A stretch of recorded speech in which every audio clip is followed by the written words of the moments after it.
let's move to this latest announcement by the FDA that the government is going to take away my freedom to have heavy metals in baby food.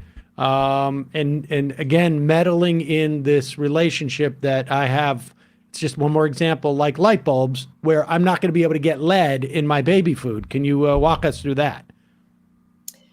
Yeah, FDA has. I should say I'm being a little facetious. I hope you can pick up on that. Those were really good puns. Yeah. FDA has been under pressure for several years from consumer groups to set standards for heavy metals like lead and cadmium, arsenic, other toxic elements in baby food. So we have not had standards for baby food. We have had some limits for rice. Arsenic is a particular issue in rice, which is a problem when you're doing rice cereal for infants. And so other than rice, we really hadn't had standards, and the FDA just set forward voluntary but serious. The industry is expected to comply with these lead standards for different types of baby food. Consumer groups are really happy that they finally did this, although not everyone thinks that the standards are protective enough. They want to see them become stricter over time. So one of the problems with lead and other heavy metals is that they're environmental pollutants. So, lead, we're paying for this burning of lead gasoline we did a long time ago, adding that to soil, adding that to the environment. And we're seeing it in, root vegetables, things that take up a lot of elements from the soil. So it is not something that you can totally eliminate right now, even if you wanted to make your own baby food or do anything. A lot of healthy foods contain small amounts of heavy metals. And in some cases, these snack foods are actually containing pretty concerning amounts of heavy metals. So there is a push now to try to set limits across all different types of baby food, so that the industry is really focused on dialing these levels down closer to zero is FDA's plan. But again, going back to FDA dysfunction, the agency really had to be publicly shamed and publicly pressured into setting these standards. So it is not something they just woke up and were like, yeah, we should do this. Like, we looked at the data. They were publicly shamed by Congress, by consumer groups and others on the outside. I'd like to see labels that give a lead, like this is a high lead baby food, and see how well their product does. But we should, getting to this point, because I guess I got awareness through this during when the, and I don't think it was the FDA that did these tests on rice. I think it was a not-for-profit advocacy group, if I remember correctly, but I'm not 100% sure on that. And they found that actually brown rice tended to be planted in areas that would, and more susceptible to more uptake of arsenic. And and correct me if I'm wrong, my understanding is you grow this stuff in areas where they have used arsenic, for instance, as a pesticide, and it has a very long half-life to the extent that it has any. It just lives in the soil. It gets uptake by certain vegetables, like root vegetables, like you say. Like I know, like sunflowers do this quite a bit, actually. And rice absorb this stuff into them. So when the FDA says, "All right, here are the standards that we want to set," and we're drawing attention to your products more, and it's voluntary, but it's going to mean that there's more awareness of the lead in your, given product, or based upon what you're using. Does the company then have to make a decision? Okay, we can no longer grow the rice that we're using in this baby food, for instance. I'm just using this as an example because I don't know the specifics, but we can't grow it in either this area of the US, but it's probably more than likely like we can't get it from China anymore, or we can't get it from this other country where they had no regulations whatsoever as to what they could use for pesticides or insecticides or whatever.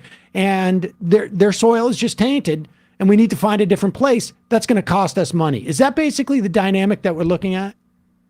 Yeah, it is that dynamic, but it is really forcing the industry to think, are there things we could be doing? Could we be sourcing sweet potatoes from a field won over that just had lower heavy metals in the soil?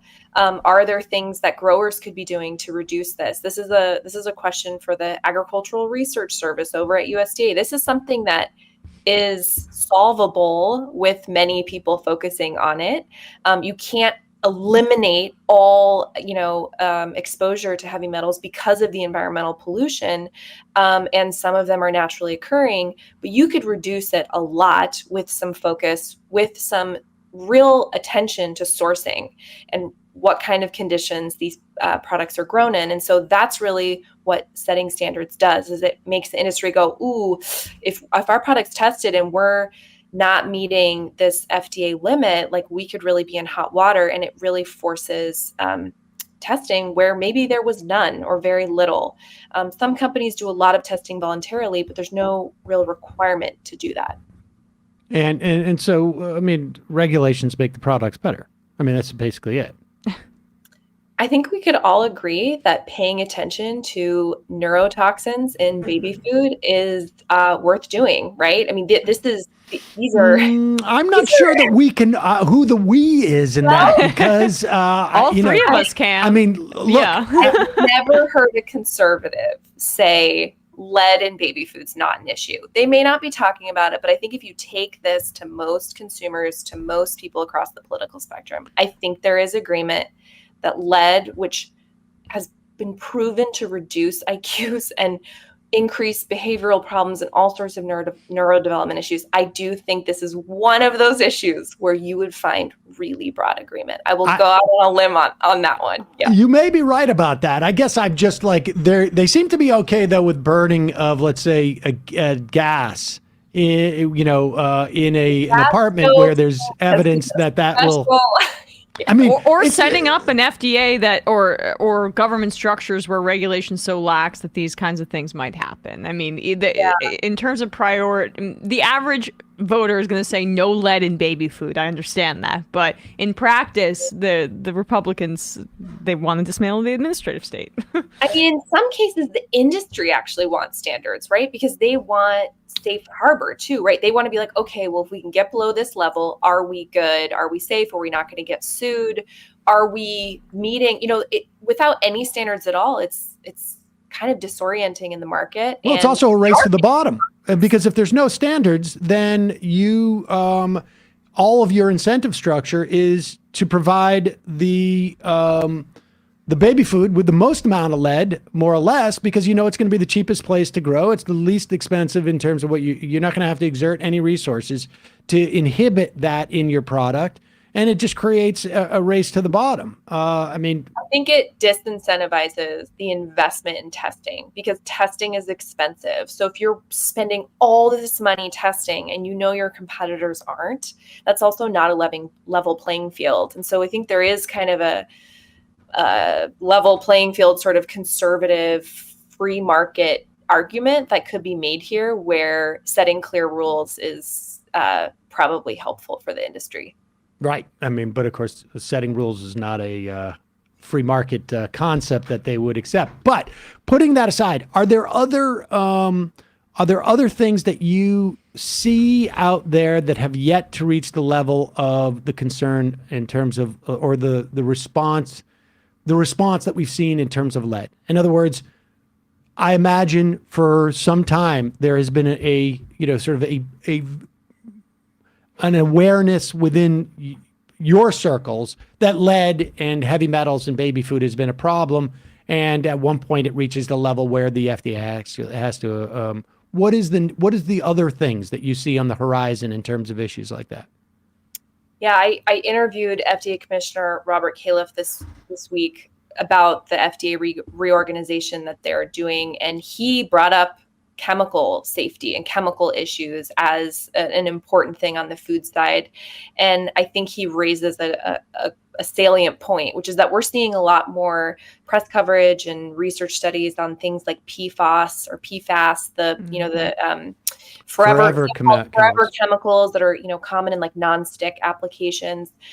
Those do not break down, and there's a lot of environmental contamination. There's concerns about these being found in various food products, and also I think microplastics. You're seeing more coverage of this, like little bits of plastic that are getting into food and particularly water. They recently are finding this in like placentas and breast milk, and we don't know the health effects of this. We don't have evidence that it is something that like we need to be imminently concerned about, but I think people hear that and they're like, we should probably be looking at that. Right. So I think you will see more conversation around that, and I wouldn't be surprised in the next several years if FDA isn't looking at these issues more.